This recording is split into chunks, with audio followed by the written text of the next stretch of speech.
Hey guys, आज हम class 9 beehive का फर्स्ट पोएम शुरू करने वाले हैं, द रोड नॉट टेकन। ये पोएम बेसिकली ये बताती है कि लाइफ में कई बार ऐसे डिसीजंस आते हैं जब हमें दो चॉइस चूज़ करनी होती है, जिनमें से हमें कोई एक अपना करना होगा। जैसे ये भी चूज़ है कि आपको कोई फाउंटेन पेन लेना है या फिर ये भी एक चॉइस है। तो इस तरह के पोएम इसे रॉबर्ट फ्रॉस्ट ने लिखा है। तो हम पैराग्राफ वाइज इसका एक्सप्लेनेशन देखेंगे। Two roads diverged in a yellow wood, and sorry I could not travel both. And be one traveler, long I stood, and looked down one as far as I could, to where it bent in the undergrowth. So इस paragraph में हमें ये बताया है कि मतलब two roads in a yellow wood यानी autumn forest, और in and sorry I could not travel both and be one traveller means वो एक ट्रैवलर थे जब उन्होंने देखा कि दो रोड्स अलग अलग जा रही हैं और एक रोड पे अंडरग्रोथ प्लांट्स और मीन्स की वाइल्ड लाइफ ज़्यादा थी। सेकेंड पैराग्राफ है, then took the other just as fair and having perhaps the better claim.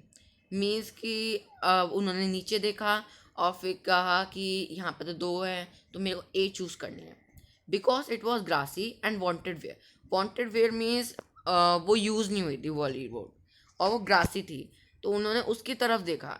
दो as for that the passing there had worn them really about the same. इसका मतलब है कि उन्होंने फिर नीचे देखा और उन्होंने कहा कि एक रोड है जिस पे मतलब ज़्यादा लोग गए हैं और एक रोड है जिसमें कम, तो वो सोच रहे हैं कि मैं कौन सी डिसाइड करूँ। And both that morning equally lay in leaves no step has trodden black यानी स्टेप्स।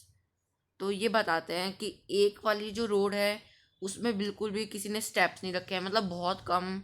उधर अंडरग्रोथ ज़्यादा है, अंडरग्रोथ यानी प्लांट्स, और दूसरी रोड पे अंडरग्रोथ बहुत कम है, मीन्स कि उधर लोग ज़्यादा गए हैं। ओ आई kept the first for another day, yet knowing how way leads on to way, I doubted if I should ever come back। उन्होंने ये बोल रहे हैं कि अब मैंने पहली वाली को छोड़ के मैंने दूसरी वाली चूज़ कर ली, क्योंकि वो ज़्यादा रिलैक्सिंग थी, ज़्यादा एडवेंचरस थी। तो उन्होंने उस पर गए और उन्हें कहा कि मैं पहली वाली अगले दिन के लिए रखता हूँ, अब पता नहीं कि मैं वापस आऊँगा कि नहीं। I shall be telling this with a sigh somewhere ages and ages hence. Hence इधर today as in future के बारे में यूज़ किया गया है, और साय मतलब होता है कुछ टेंशन टाइप। तो ये बताया गया है कि मैं आपको बाद में बताऊंगा, जब मतलब बहुत सालों बाद अगर मैं इधर किसी में आता हूँ, मतलब मैंने क्या प्रोफेशन चूज़ किया है।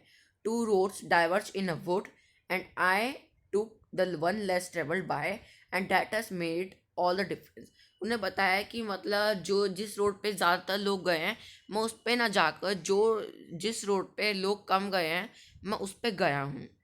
तो ये पोयम बेसिकली सिर्फ चॉइसेस के ऊपर डिपेंडेंट है। होप आपको ये इसकी समरी समझ में आ गई होगी।